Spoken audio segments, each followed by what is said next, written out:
I feel as if I've got the measure of this landscape. There are mines on the hills, hushes, woodlands, pasture, grazing land. But I don't think that can be the whole story. If you look over there, you can see vertical stripes running down some fields, horizontal terraces almost on others. Almost all the fields are marked. It looks like a landscape that was ploughed up. It looks as if there's a landscape underneath the pasture, hidden beneath the landscape we've got today. Is that possible? Can you just move the ranging rod? Fine. And just turn the reflector towards me. I asked archaeologist Stephen Morehouse. He's been surveying the fields at Castle Bolton in Wensleydale. It's an estate that's been in the same family for 700 years. Its lands are crisscrossed with those strange humps and bumps, signs of some other landscape lying below the modern pastures. Here too are hillsides shaped into those long terraces. What, I asked Stephen, was all this for? We're walking up onto these lynchets. Lynchet? Lynchet is the term that is given to these terraces, which are artificially man-made terraces on which the plough teams would plough the fields. They can either be strip lynchets like these, or contour lynchets as they're called. So these fields had been ploughed. Beneath the 16th century walls, built when modern markets made sheep and cattle more profitable, what I could see were the platforms and terraces dug to grow crops on these difficult slopes. We were standing in what had once been cornfields. Stephen's surveys had been turning up everything you needed for arable crop-growing farming, a maze of ditches and platforms, and the footings of farm buildings. The staggerth, we would take readings on four corners. What's a staggerth? They're in effect small areas that they dried the sheaves from arable fields. Right. Before they took them off to the barns. Right. Arable field systems of the medieval period contain tens of thousands of structures across the Dales. Stephen's charts reveal that before 1500, the isolated Dales farmers found ways to be almost self-sufficient. They grazed the uplands, but they terraced and ploughed the lower slopes in different ways at different times, so they could plant them with arable crops. So it's basically a medieval landscape that we're looking at here on the surface. Most of it is. There's a whole sequence of earlier landscapes. We don't get a single field system that is laid out and then used for a long period of time. Many of these field systems go way back into the prehistoric period. It's a matter of trying to look down through the layers. This is a landscape that's been changing all the time. That's it, yes. Stephen's chart showed this self-sufficient way of life worked well for thousands of years, changing and refining all the time. The question now was, how close to the roots of this robust earlier Dales way of life could I get? Could I discover what this landscape had been like all the way back to prehistoric times? I took a break at Reeth in Swaledale, and there I had an idea. Stephen Morehouse has got years of field work ahead of him before he can get a complete picture of this medieval landscape. But perhaps there are other ways we can come at it. I've been very struck by the place names in Swaledale. Helor, Satron, Muka, Keld. They're unlike any other names in England. Perhaps they can give us some information on the origins of this landscape. Andrew Fleming has done much of the work on this, and perhaps he can give us some clues. The next day I called Andrew Fleming. The names, he said, are Norse. They date from the Viking invasions of the 9th, 10th and 11th centuries. He suggested we meet at one of them, Gunnarside.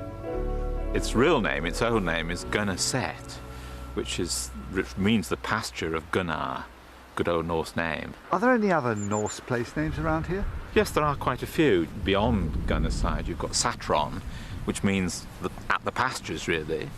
And there's Angram, which is a bit further up the dale, which means much the same thing. So one gets the sense that the Norse settlers here were very interested in the pastures. They were living just above the valley bottom, it looks. At least the settlements now are just above the valley bottoms. Were they doing any arable? Not very much, I think. I mean, the name Muka means narrow cultivated acre, so there may well have been some arable there, but probably not very much, I suspect. So it really is something of a mystery, the pattern of settlement here, but the names pin down the Norse people in this part of the Swaledale. Yes, they do, and you can see the way that the places are persistently on the edge of the rivers, on the edge of the river terrace here, and how the names are constantly referring to meadowland and pasture land. So we can see what the Norse were interested in, even though we can't reconstruct the detail of the settlement from any visible traces. If almost every trace of Viking farming had vanished, the names they left in the valleys suggest a landscape of animal pastures. So had they not yet established the self-sufficient farming of mixed grazing and crop growing I had discovered? There was just one wonderful clue. Archaeologist Alan King has discovered what he thinks is a 9th century Norse farmstead on top of Ribble Head. It was my only chance to reconstruct a corner of their landscape. Wonderful, huge, long sweep of the building here. The house is 66 foot long, unless you've been metricated lately, and almost a unique structure as far as the north of England is concerned. They've been keeping sheep and cattle. The amazing thing is that there were jaws upon jaws of animal teeth. We had horse, cow, sheep, hare, boar or pig, fox, partridge, domestic fowls. So both domestic and wild animals. Yes, they were doing a little hunting, and they were bringing in animals from outside their farm, as it were, to help out the meat. But you mean you've got clear evidence that they were herding animals? Yes. Against the west wall there, along the edge of the wall, we found some lamb chops. And it looks as though behind the 9th century equivalent of the sofa, someone was being a bit piggy, and they must have stuffed them at the back of the cushions. But was there any evidence the Norse farmers were growing crops up here? Alan took me through into the kitchen. I'm sure this chunk of bedrock held the quern at one time. A quern is, they ground one stone on the other, the grind corn. Yep. It's a huge thing, 22 inches across, with a hopper and a handle hole in the top, into which you fed your cereals, and the corn came out around the periphery and was collected, probably off a piece of board. So there was a full-scale farming economy here. This was a big settlement with a lot of activity, agricultural animals. Yes, this was a permanent settlement for generations, and they cultivated the fields over there. They had their garden plots here, a workshop, their kitchen. They were working iron, they were working lead, they were working zinc. This is a major feature on the landscape at this high water mark of settlement in the Dales. It was a tantalising glimpse of a 9th century Viking hilltop landscape of ranching, hunting, crop growing and metalworking, using every trick in the book to create the kind of self-sufficient way of life I'd discovered in each generation. But I still hadn't reached back to prehistoric times. Was it possible? I've noticed in Swaledale a lot of these dents on the hillside. They're quite dramatic because there's a bank that comes down here, and then there's a very flat area, a platform, and it drops steeply away into the valley. I thought they might be something to do with the medieval farming landscape. But Tim Lorry, who's been investigating these for many summers, thinks they're much, much older.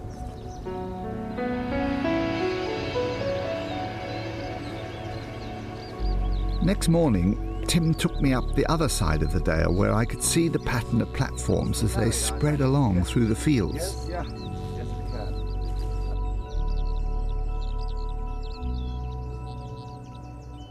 So I can now make out some of those features. Yes, they're very prominent, aren't they, in the winter sunshine. At intervals of perhaps 300 or 400 yards across the pastures are settlements which show as platforms today. And is that what we're seeing there, with that strange mark that it really does look like a slit eye with two thick eyelids? Yes, it looks like an eyebrow, and the buildings, of course, it disappeared, but the platform survives. Have you been digging on it? We have, and on that platform we found the remains of 3 buildings. The 2 later buildings were stone founded with stone flag floors, and they were of the Roman period. The first house may have been constructed 200 years before the Romans arrived, that the earlier settlement opposite was at least 500 years before the Roman period, before the Romans arrived. Most people admire the pattern of modern dry stone walls. Wonderful walls, yes. They are in Swaledale. But not many people realise that beneath and below the present day walls is a much older system of fields, an Iron Age landscape, in fact. And the settlements are spaced at intervals of approximately 400 yards. The density of settlements indicate that the population was not very different from the population of today. It's an astonishing thought.